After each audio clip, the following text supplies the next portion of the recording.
You ask Tiger to calculate. This deals with linear inequalities with one unknown.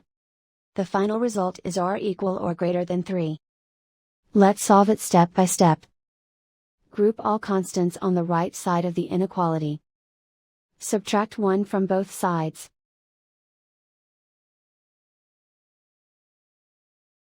Simplify the arithmetic.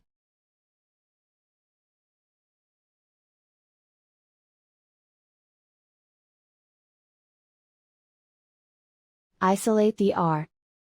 Divide both sides by 3.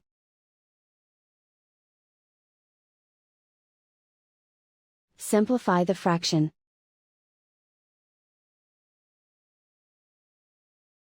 Find the greatest common factor of the numerator and denominator.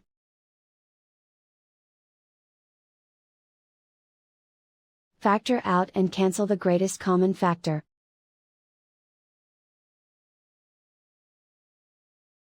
Plot the solution on a coordinate grid. And so the final result is r equal or greater than 3.